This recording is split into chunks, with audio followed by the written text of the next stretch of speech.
जयंत चौधरी ने रविवार को असम के मुख्यमंत्री हेमंत बिस्वा शर्मा पर कांग्रेस नेता राहुल गांधी के खिलाफ उनकी विवादास्पद टिप्पणी को लेकर निशाना साधा है। चौधरी ने कहा कि असम के मुख्यमंत्री ने अभद्र भाषा का इस्तेमाल किया और कहा कि भाजपा नेताओं को समय समय पर दातुन या टहनी से मुंह धोना चाहिए। देश में कोरोना की तीसरी लहर अब खात्मे की ओर है। पिछले कई दिनों से लगातार मामलों में लगातार गिरावट देखने को मिल रही है। इस बीच कोरोना टीकाकरण अभियान भी तेजी से चल रहा है। केंद्र स्वास्थ्य मंत्रालय द्वारा रविवार को पेश किए गए आंकड़ों के अनुसार राष्ट्रव्यापी टीकाकरण अभियान के तहत अब तक 172.81 करोड़ टीके की खुराक दी जा चुकी है। कांग्रेस नेता और शायर इमरान प्रतापगढ़ी ने कहा है कि उत्तर प्रदेश में कोई भी कांग्रेस के बिना सरकार नहीं बना सकता। कांग्रेस लगातार देश के गरीबों, मजदूरों, किसानों और दलितों और अल्पसंख्यकों के हक में आवाज उठा रही है।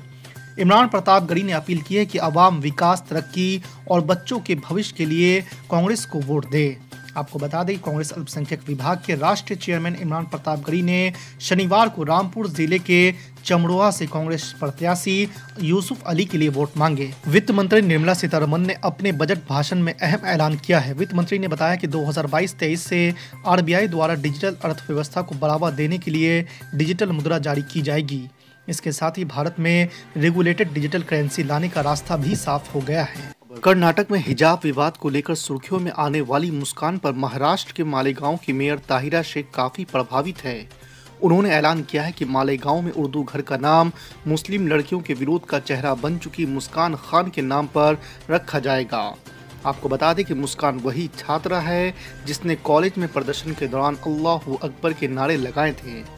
मेयर के इस ऐलान के बाद हिजाब विवाद ने नया मोड़ ले लिया है। देश के इतिहास में अब तक के सबसे बड़े बैंक फ्रॉड केस में सीबीआई ने देश की जानी मानी शिप कंपनी के खिलाफ मुकदमा दर्ज किया है।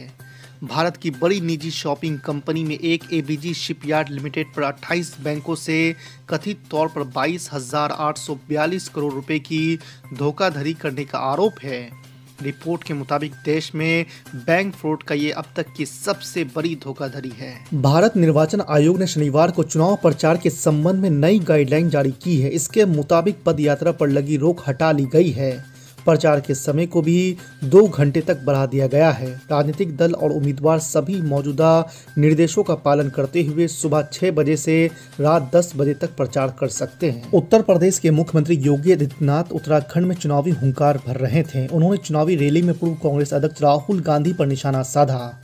उन्होंने कांग्रेस सांसद का नाम लिए बिना कहा कि वो हिंदू हैं भी इस पर संदेह है। योगी आदित्यनाथ ने जोर देकर कहा कि हिंदू सांप्रदायिक शब्द नहीं है। यूपी के मुख्यमंत्री ने कहा कि जिनकी खुद की पहचान संजिंद है वो हिंदू की परिभाषा कर रहे हैं। राहुल जी से हिंदू शब्द की परिभाषा सुनकर आश्चर्य होता है। उनके परनाना खुद को एक्सीडेंटल हिंदू कहते थे। जिनके पूर्वजों को हिंदू होने पर गर्व नहीं होता वो हिंदू की परिभाषा बताएं, ये ठीक नहीं है। बेला के भदोरा गांव में शनिवार को चुनावी जनसभा को संबोधित करते हुए मायावती ने कहा कि बसपा सरकार बनी तो कर्मचारियों की समस्याएं हल करने को आयोग गठित होगा, उनकी सारी मांगे मान ली जाएगी। उन्होंने कहा कि भाजपा जातिवादी पूंजीवादी पार्टी है।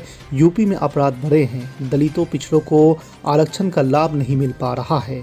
नौकरियों में कोटा पूरा नहीं किया गया है, पक्षपात है। बिहार में सभी प्रकार की कोरोना पाबंदियां खत्म, पूरी क्षमता से खुलेंगे सभी स्कूल। शादी समारोह में लोगों के शामिल होने की सीमा हुई समाप्त। जी हां, आपको बता दें कि कोरोना संक्रमण को लेकर बिहार में लागू सभी तरह की पाबंदियों को खत्म कर दिया गया है। कोरोना में लगातार आ रही कमी को देखते हुए राज्य सरकार ने यह निर्णय लिया है। यह निर्णय 14 फरवरी से अगले आदेश होने तक प्रभावी होगा। वर्तमान में लागू पाबंदियां 6 से 13 फरवरी तक के लिए लागू है। मुख्यमंत्री नीतीश कुमार की अध्यक्षता में शनिवार को आपदा प्रबंधन समूह की बैठक में यह निर्णय लिया गया है। समाजवादी पार्टी के राष्ट्रीय अध्यक्ष और सूबे के पूर्व मुख्यमंत्री अखिलेश यादव ने शनिवार को सहसवान विधानसभा क्षेत्र के इस्लाम नगर कस्बे में एक चुनावी जनसभा को संबोधित करते हुए मुख्यमंत्री योगी आदित्यनाथ पर निशाना साधा है। अखिलेश यादव ने कहा कि जो चुनाव परिणाम 10 मार्च को आना था, जनता ने 10 फरवरी को पहले चरण के मतदान के बाद ही बता दिया।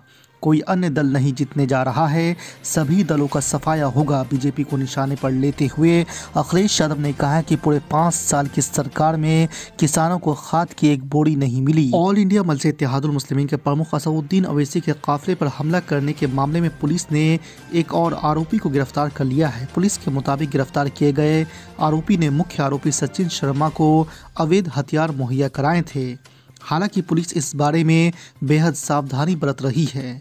आपको बता दें कि कुछ समय पहले असदुद्दीन अवैसी पर हमले के मुख्य आरोपी सचिन शर्मा और शुभम को पहले ही पुलिस ने गिरफ्तार कर चुकी है।